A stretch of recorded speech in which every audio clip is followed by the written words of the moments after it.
안녕하세요. 책사입니다. 우리의 옛 이야기 시작하겠습니다. 밤이 늦도록 정인지의 방에서는 글 읽는 소리가 끊이지 않았다.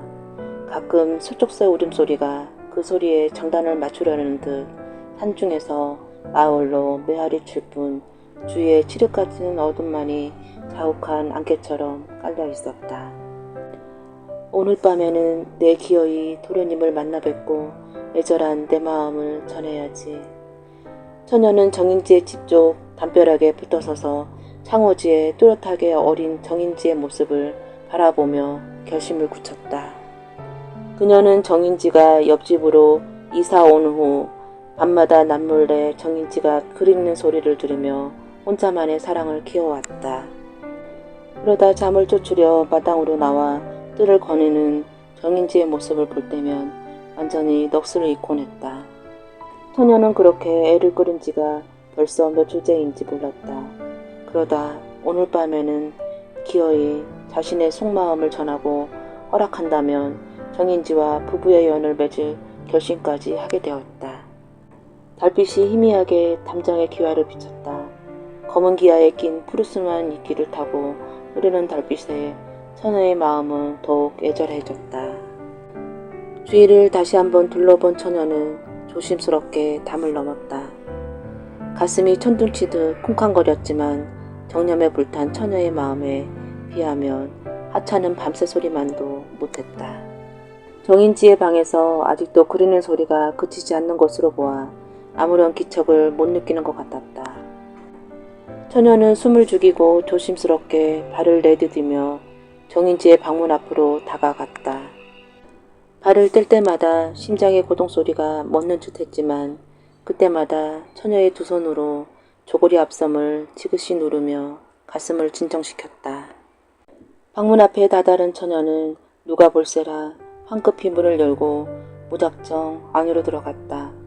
유시오!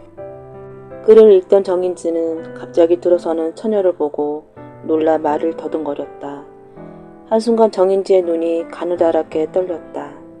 한밤중에 난데없이 나타난 처녀가 귀신인지 사람인지 분간하기가 어려웠던 것이다. 처녀는 방 안으로 들어서긴 했으나 막상 어찌할 바를 몰라 주춤거리고만 있었다. 보아하니 집에서 부리는 하인도 아닌 것 같은데 대체 누시오? 정인지는 정신을 차리고 다시 물었다. 소녀, 옆집에서 왔사옵니다. 처녀는 떨리는 목소리로 간신히 대답했다. 옆집이라고요?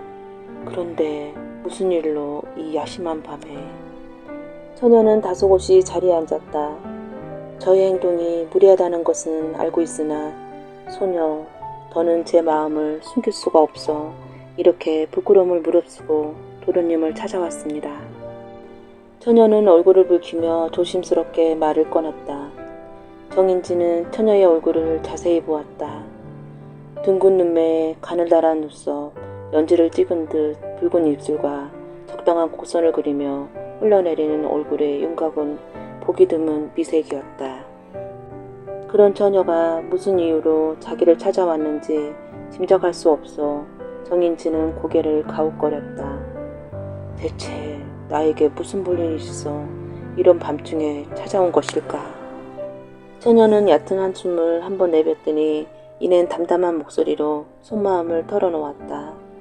소녀, 도련님이 이곳으로 이사온 날부터 도련님의 가슴을 품고 있사옵니다. 그리고 밤마다 도련님의 글 읽는 소리를 들으며 흠모하는 마음을 조금씩 키워왔습니다. 더욱이 처녀는 잠시 말을 멈추고 다시 한번 호흡을 가다듬었다. 글 읽는 틈틈이 마당을 거니시는 도련님의 모습을 뵌 뒤로는 그러한 마음이 더욱 사무치게 되었사옵니다. 처녀는 차마 정인지의 얼굴을 볼 수 없어 고개를 숙이고 있었다. 그러나 정인지는 처녀의 고백에 달리 할 말이 없었다. 도련님, 소녀의 무례함을 용서하십시오. 하지만 도련님에 향한 제 마음은 너무도 사무치어 그만 이렇게 담을 놓고 말았습니다. 처녀는 간절한 눈빛으로 정인지를 바라보았다. 어허, 이제 보니 요모한 처자로구먼. 정인지는 이맛살을 쭈푸리며 고개를 한쪽으로 돌렸다. 도련님, 부디 소녀를 거절하지 마시고 받아주옵소서. 처녀는 마치 당장이라도 정인지의 품에 달려들 것처럼 그의 곁으로 바싹 붙어 앉았다. 당황한 정인지는 얼른 몸을 뒤로 빼고 호통을 쳤다. 자고로 남녀가 유별하거늘 처녀의 몸으로 이 무슨 회개한 짓이오. 그러나 처녀는 정인지의 호통에 개의치 않고 그의 품속으로 덥석 달려들었다. 그 점 소녀도 모르는 것은 아니옵니다. 하지만 도련님을 너무도 사모하여 그러는 것이니 부디 소녀를 불쌍히 여기시고 그만하시오. 정인지는 버럭 소리를 지르며 엉겹결에 처녀를 밀쳐버렸다. 정녕 도련님께서 저를 받아주시지 않는다면 소녀 차라리 여기서 목숨을 끊겠사옵니다. 처녀는 저고리 앞섬을 헤치고 은장도를 꺼내들었다. 당황한 정인지는 우선 처녀의 마음을 달래는 것이 상책이라고 생각했다. 이러지 말고 부디 그냥 돌아가시오. 내 오늘 일은 없었던 것으로 하겠소. 정인지는 부탁하다시피 말했다. 그의 머릿속에는 그저 이 처녀를 빨리 돌려보내야겠다는 생각뿐이었다. 혹여 어머니께서 반참이라도 들고 오시다 이 광경을 보게 되면 어찌하나 하는 생각에 정인지는 정신이 아득하기만 했다. 그러나 처녀는 마음을 돌리기는커녕 정인지의 손을 잡고 말했다. 도련님, 정이 그렇게 말씀하신다면 소녀 겁탈당했다고 소리를 치겠습니다. 처녀는 이를 악물고 말했다. 뭐요? 정인지는 머릿속이 어지러웠다. 소녀, 사람들이 모두 잠에서 깨도록 그렇게 소리칠 것이옵니다. 정인지는 눈앞이 캄캄해졌다. 처녀가 그렇게 외치기라도 하는 날에는 모든 것이 끝나고 마는 것이다. 사람들은 처녀의 유혹에 자신이 복면을 당하는 것이라고는 믿어주지 않을 것이다. 의례, 참한 규수를 겁탈했다고 여길 터였다. 그렇게 되면 자신의 앞날은 더 이상 기약할 수 없게 되는 것이다.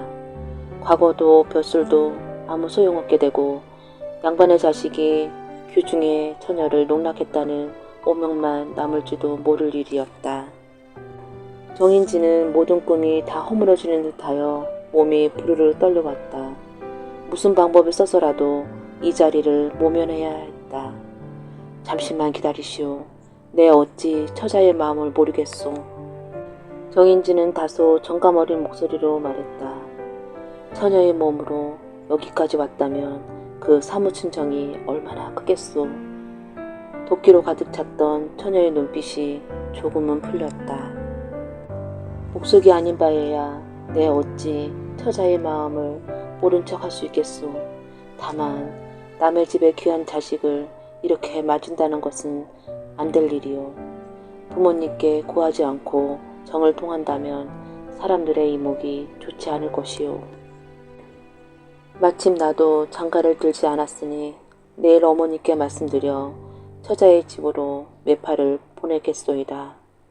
그리하면 나는 정식으로 아내를 맞이하는 것이고 처자 또한 스스로 배우자를 구했다는 허물을 쓰지 않을 수 있지 않겠소. 처녀는 갑작스럽게 태도가 변한 정인지의 말이 쉬이 믿겨지지 않았다. 그 말씀 정말이시옵니까? 정인지는 처녀의 마음을 안심시키기 위해 이가에 미소를 띄우며 말했다. 남아 이런 중천금이라 했소. 그러니 오늘은 이만 돌아가시오. 그러면 내일 당장 사람을 보내겠소. 처녀는 그제야 안심이 되는 듯 잡았던 손을 놓고 바로 앉았다. 소녀의 불경스러운 짓을 용서하십시오. 도련님을 그리는 마음이 너무도 예절하여 이런 무례를 범했사옵니다. 소녀 돌아가 도련님께서 부르시게만을 학수고대하겠습니다. 처녀는 어느새 다소곳이 머리를 숙이고 있었다. 내 비록 가진 것은 없으나 필히 윤회를 갖추어 처자를 맞이하도록 하겠소. 소녀 도련님만 믿겠사옵니다. 처녀는 이제야 부끄러움을 느꼈는지 고개를 떨구고 낮게 흐느꼈다. 자, 어서 돌아가시오. 혹 누구에게라도 들키면 이를 그르치게 되고 마오. 예, 그럼 소녀는 이만. 처녀는 정인지에게 인사한 뒤 뒷걸음을 쳐 방문을 열고 나갔다.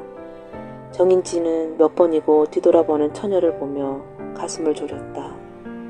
처녀가 담을 넘는 것을 보고서야 정인지는 겨우 마음이 놓였다. 정인지는 길게 안도의 한숨을 내쉬었다. 등골에서 식은땀이 흐르고 한껏 긴장했던 팔다리가 노곤해졌다.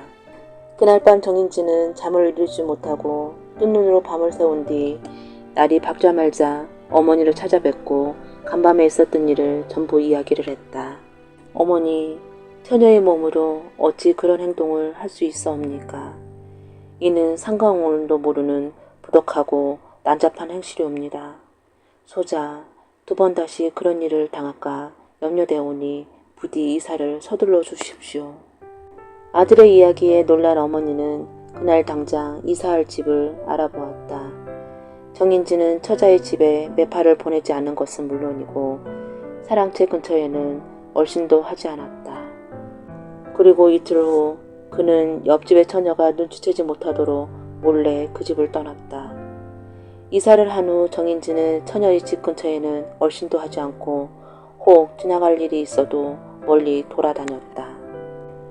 여러 날이 지난 뒤 정인지는 짚은 물고 사기 위해 장터에 나갔다가 우연히 장사치들의 나누는 얘기를 듣게 되었다. 아, 소문 들었나? 산사병으로 죽은 처녀 말이야. 들었네. 가엾기도 하지. 다른 병도 아니고 산사병으로 죽다니. 어떤 놈이 그런 몹쓸 짓을. 누가 아니래나. 그렇게 죽을 바에야 그놈이 누군지 이름이나 얘기하고 죽을 것이지. 정말 안 됐네 그려. 옆에서 듣고 있던 정인지는 가슴이 철렁 내려앉았다. 장사치들이 말하는 처녀는 그날 밤 자신의 방을 찾아온 처녀가 분명했던 것이다. 그 처녀가 죽다니, 그것도 나 때문에. 요망한 처자인 줄 알았는데 어찌 산산병으로 죽었단 말인가. 정인지는 마음이 떨려왔다. 내가 사람을 잘못 본 것일까? 아니야. 그날 밤 내가 본 처녀는 분명 요망한 계집이었어. 정인지는 그렇게 자신을 위로했으나 그 처녀에게 미안한 마음은 사그러들지 않았다. 그렇게 매정하게 물리치지 말았어야 했는데. 그제서야 정인지는 담을 넘어와 수치심을 무릅쓰고 자신에게 사랑 고백했던 처녀의 마음을 조금은 이해할 것 같았다. 세월이 흐른 뒤 정인지는 양가의 귀수와 혼인을 하고 그 옛날 꿈꾸던 일들을 하나둘씩 실현되어 점차 높은 지위에 오르게 되었으나 죽은 처녀에 대한 생각은 온전히 지울 수가 없었다. 그는 문득 그 처녀가 떠오를 때면 이렇게 중얼거리곤 했다. 가엾은 여인, 내가 어리석었지.